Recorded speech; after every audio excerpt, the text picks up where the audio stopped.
I'm not on the left, and we could talk about Russian collusion. That was a conspiracy theory and a lie. There's lies that come from both sides. Let's be really honest with one another. Well, the Russians did try to affect the outcome of the election. Russia collusion with Donald Trump was an absolute lie, and all the information's coming out. So both sides have had their lies. You are all victims of the political industrial complex, and it's built on fundraising and fighting and toxic just garbage. And that exists all over social media, but that's not going to solve our problems in this country. Would you say you don't believe in the QAnon conspiracies anymore? I went over that a long time ago. I mean, you've changed. Well, no, I haven't changed. I was a victim, just like you were, of media lies and stuff you read on social media. You all have attacked me many times on this show. Because of things that you read about me. That weren't true. Or clips we've seen. Or clips you've seen the Jewish that took me out of context. What was that about? No, but wait, hold not on. even true. Let's take a second. AOC said, here's some tea for you. Oh, my God. She's saying all these things, like what's gotten into her lately. I'm like, oh, she's bucking against Trump. She's bucking the administration. And she said Marjorie Taylor Greene wanted to run for Senate in Georgia. She wanted to run for Senate earlier this year in the state of Georgia. She wanted to be the Republican nominee. So she was gearing up for that statewide race, and Trump told her no. Trump said no, and the White House and Trump land shut down Marjorie Taylor Greene's personal ambitions to run for the Senate, and she has been on a revenge tour ever since. They're all like this. They're all just opportunists and about power, because I know we're like, okay, we like some of the things she's saying now, but you're like, she's an opportunist. The word is she's going to run for president, like she's trying to moderate and go on The View, right? Oh, the View women, too, were like, so all these QAnon conspiracy theories that you believed in, do you still believe that? And she's like, I was a victim of misinformation, just like you all have. The stories that you believed about me that weren't true. And I'm like, were they? Were they not? Were they not, though? Yeah, I know. I mean, oh, my God. Let's I start just with wish Joy Jewish had pulled space out lasers. like a fake. I wish Joy had pulled out like a space laser, like one of those laser guns.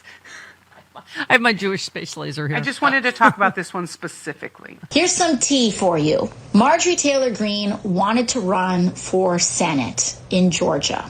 Trump said no. And the White House and Trump land shut down Marjorie Taylor Greene's personal ambitions to run for Senate. And she has been on a revenge tour ever since. What would you say to her? She says you're on a revenge tour right now. It sounds like she's best friends with Laura Loomer, too, because that's the same thing Laura Loomer said, but it's not true. I put out a lengthy post back this summer about why I didn't want to run for Senate, and I see the Senate as basically where all good things go to die. I mean, look at the Senate right now. Because of the Senate, the gridlock in the Senate where no one can get anything accomplished, the government is shut down. And I'm a very serious person. I don't want to go serve somewhere where all of my good ideas and bills I want to work on get completely stopped in a system that I think is utter failure. And I explained that in length. The other problem with AOC is I think she's really jealous that I came into her home state, stomped around, and actually had a great conversation with the ladies on The View. Okay, I'm not done with my awful Republican lady congresspeople stories. Right. Keep going. The list is long. I did not really have the life force yet to have Christine explain this racist Lauren Boebert Halloween costume to me. Oh, Bobo. I've since had to. She donned a sombrero and a Mexican-style dress. Her boyfriend, the one whose cob she shucked in the theater. Yep. Went dressed as an ICE agent because, ha, ha, ha, it's so funny what's happening to families. One person at the party said it was the most disgusting thing I've ever seen. Even the conservatives at the party were in shock. People avoided them. She had a sign that said, Mexican word that say, juicy, tell me if juicy ice coming. Oh, it's a play on the accent. Pronunciation that's a Latino person might. Yeah. Okay. They're so disgusting. They really are. They don't get comedy, and they always punch down, right? Always. Or who they think they're punching down to. Right. Yeah, speaking of scary, Newsmax host, young women are a scary demographic. Ooh, Bella, scary. Oh, no. Newsmax host said Mercedes Schlapp. You know, she's married to Matt. Mercedes, young women in this country have become a very scary demographic. 84% of young women in New York. You laugh at their pain, Bella? In New York voted for Mamdani last night. They voted to make the city dramatically less safe for themselves. Mercedes, Mrs. Matt Schlapp. said, yeah, you're talking about not only young women, but we saw the Latino vote also go towards Mamdani, over 50%. I think it's a wake-up call for the MAGA voters, for conservatives, to hone in on courting the women vote, the Latino vote, the black vote. The Asian vote also went for Mamdani. So all the votes. All the votes. Hold on in all the votes. Much. And also, you've already tried this. You tried to hone in on the Latino vote. Right. You got it in the last election, and then you started disappearing them all in the middle of the night because they happen to have brown skin. Yeah, I'm sorry, but these people who don't feel safe in their own country probably aren't going to keep voting for the people that are trying to kidnap them. Yeah. Just because they're American citizens and they're voting, they happen to be brown, they're getting swept up in all of these ICE raids. I would not be supporting this either. Right. It's like the biggest doy ever. And I mean, plus, Dana, I'm just so sick of all the punditry. That they can all shove up their ass now about, the Democrats have lost young people forever. They've lost Latinos forever. I always forget to get, I can say that word. I need to say it more often. Ass. Also, the young men Thank that you. all They're of back. these people, they're coming back, at least in the state of New York. Where have all the cowboys gone? Back to the Democratic Party. Yippee-ki, yippee-yay. Yep. Yeah. Speaking of punditry, I don't know why I just love this headline. Van, shut up forever. Charlemagne torches CNN's Van Jones Yeah. for calling Mamdani victory speech divisive. So he played a clip of his speech, right, where he said, whether you're an immigrant, a member of the trans community, one of the many black women that Donald Trump fired from a federal job, a single mom waiting for the cost of groceries to go down, or anyone else with their back against the wall, your struggle is ours too. So Charlemagne said, how's any of that divisive? I mean, I personally love that he covered all the bases. Let people know he will be a mayor of all New Yorkers. But Van Jones didn't like that. He thought it was divisive. Jones said that Mamdani had missed an opportunity and was too aggressive in his speech. God save me from this kind of Democratic punditry. He said, I think that his tone was sharp. I think he was using the microphone in a way that he was almost yelling. And so Charlemagne said, Van, shut up forever, okay?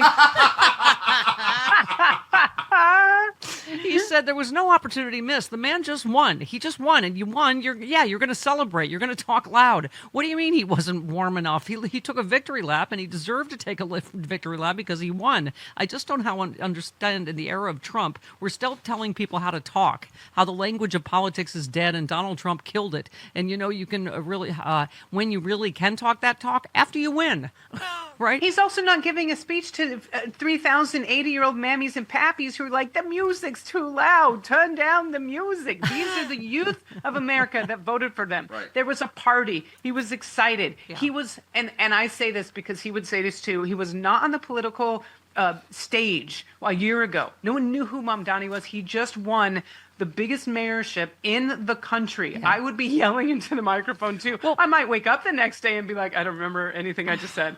But I would be probably yelling a little bit into the microphone. And one other in the shut up forever Van Jones stack is Mehdi Hassan.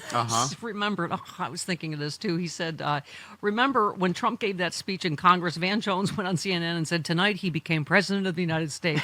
So Van Jones thinks that Donald Trump gives unifying speeches that make him president, but thinks Zohran Mamdani, who united a multiracial, multicultural, multi-income coalition, is divisive. That tells you more about Van Jones than it does about Mamdani. Yeah, what is the difference between those two people? What is the difference? Yeah, I mean, I can't quite put my finger on it. Just because it's Van Jones, Van Jones doesn't mean he can't be racist or Islamophobic. Right. Yeah, Exactly. I know. I loved your. You said Mikey likes it, and New Jersey likes Mikey.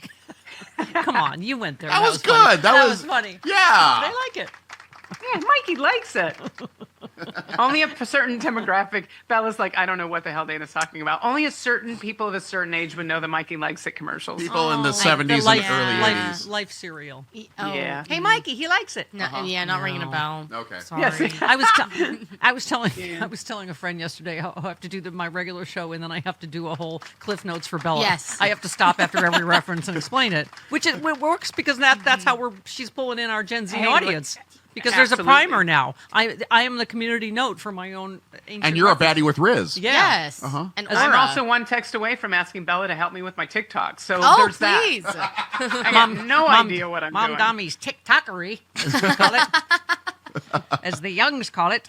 Yeah, Dana, you were just Schadenfreude delicious. You said J.D. Vance's half-brother just had his ass handed to him. Well done, Cincinnati. Yeah. I mean, by 60 points. Oh, my God, yes. Was Yeah. it Steve Hofstetler said that he was getting hammered? I thought he was Pete Hegseth in a 10 a.m. meeting. He was getting hammered so bad in the election. Oh my God. Okay. Also, this was a good one. You said, I hope someone is writing 12 hangry men about the sandwich guy jury. That's funny. 12 hangry That's men. an Allison Gill. I get it. That was a share. Oh, Yeah. oh, you shared Allison. Okay. I do love my co-host. She's got some. Oh man, you should. If you listen to the Daily Beans, we put out a new video podcast. We've been covering the arguments on that sandwich case, and the closing arguments were absolutely hilarious. Oh my like God. the stuff. It sounds like it's a. If I was on the jury for this sandwich trial, I would think I was in season 2 of Jury Duty. I would be looking around for cameras, going, "There's no way this is a real trial. Right. There's no way these are real arguments. There's no way." I mean, we were quoting it yesterday. I could smell the mustard and the onions.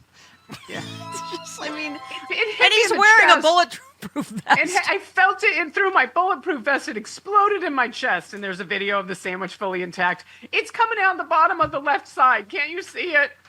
Oh my God, those were. I ducked down and to the left, down and to Yeah. the left. Okay. Meanwhile, there's like they're giving him Zapruder gag films. gifts of like foot-long stuffies, and he's putting them on his lunchbox and his little patches that he's. Everyone's joking about it, but I'm sorry, you were so irreparably damaged that you wanted to do a felony charge at first. Get out of here. Are there Zapruder films yet of the like slow motion sandwich coming? We think it came from the grassy knoll. I was hoping to see more Banksies. More Banksies Yes. around New York, but just some, We should point out, because I can feel Chris LaVoy's disapproval. What? We never promote violence on this show, and you shouldn't throw anything at anybody. But this is really ridiculous. It's a Trying to make sandwich. this It's a into a felony. sandwich. Yeah. I mean, meanwhile, they're zip tying naked kids in the Right. middle of the Yeah. night and pepperballing priests in the I'm face. not that much of a scold. Oh my God. Okay, this one, because our listeners are funny, Dana, to your point, much like your co-host, Allison Gill. Joanne, on the guy who threw the sandwich. Steph, I heard you report the story of the guy who threw the... Oh, I might want Catholic school organ for this. Oh. Apparently, the officer said he felt the sandwich impact through his ballistic vest. Does that mean I can go after Becky Jo Smith from my 3rd grade class taught by Sister Mary Jean? While in the lunchroom, she threw a tuna fish sandwich at me, which, because I said her drawing of the baby Jesus looked like a weird colored blob. I could smell the tuna as it hit my ugly Catholic school uniform, and the mayo and fish smell for the rest of the afternoon left me feeling ill and wanting to vomit. And when it hit my ugly uniform, I was shocked how I could feel the sandwich penetrate that weird woolly fabric. The kids were teasing me because the rest of the afternoon I smelled like tuna. I've never gotten over that and how it has left my feelings of embarrassment. To this day, I'm 64 years old. That poor border agent, I feel his pain and humiliation. Maybe I should take my case to court too. He's my hero because he's a strong man, a border patrol agent, not like me, a frail little 3rd grade girl. I pray for him to find the strength to get through every day. It's a hard thing to recover from. Most never do. Thank you for your attention to this matter. Joanne from Albany. And that, kids, is the story of how I became a lesbian. It was the tuna fish. You're like, tuna. I like it. In Catholic school, I was hit by a tuna fish sandwich. Then And I went instantly around became smelling gay. like tuna the rest of the day. When I went to Catholic school, You know- someone threw a Caesar salad at me. Oh, that Sue. that Sue, was no so- statute of limitations for that. What the hell is going on in Catholic school? Why are I've you never throwing had a food? lobster It's a- thrown at me at it's Sunday a school. Scary, violent place. Chris and I can tell you. We had a board of I mean- education. It was an actual board the nuns hit you with. And with Sister Mary Luke. No, Sister Luke had a paddle with holes in it so that she could get better aerodynamics. Yeah. Oh so my God. So it hurt more so she could get a, Oh, yeah. like a, Matzo balls were made for throwing, and I've never been hit by a Jewish food. yeah. That was like a pickleball punishment. Like, give me that one with the holes. Yep. All right. I don't know what happened in Hebrew school. I guess not. You were not pelted with matzo balls? That doesn't seem fair. No, To those I of don't us think that we needed suffered to be Catholic pelted with school. food. We had to wander the desert for 40 years, Stephanie. We've been through enough. You wander the lunchroom for 40 years looking for matzo. You just go ahead. Okay. Wow. This one. Dana said she's not feeling well, but you know what? That's Dana Goldberg. Yeah. Off her game. I literally I'm so sick, and I'm going to pass out in the moment I get off Don't. radio. This is what we do as performers. My adrenaline is running, and I'm show. funnier than I've ever been. That's right. The This is show why must go on. everything is better. Yeah, when Dana's here. That's right. Thank you. Hey, it's John Fugelsang, and somehow my book, Separation of Church and Hate, has been on the New York Times bestseller list for 6 blasphemous weeks. It's for believers and atheists about how to use the Bible when dealing with the right-wing Christian fundamentalists who are trying to wreck Christianity and our democracy. And I'd love for you to join us for our new pay-per-view event recorded live at Union Stage in Washington, D.C. We're doing a book tour with stand-up in a rock club featuring a Q&A with our very special guest, Glenn Kirschner of Justice Matters. Everyone at the live show gets a hardcover copy of the book. There's a VIP meet and greet as well. Tickets at unionstagepresents.com. If you can't make it to D.C., the show will also be streaming and on demand November 15th at meethook.live/John F. That's meethook.live/John F. It's a holiday special for anyone who's ever watched these Christian nationalists on Fox News and thought, Jesus Christ, these people are the opposite of Jesus Christ. Streaming and on demand November 15th at meethook.live/John F.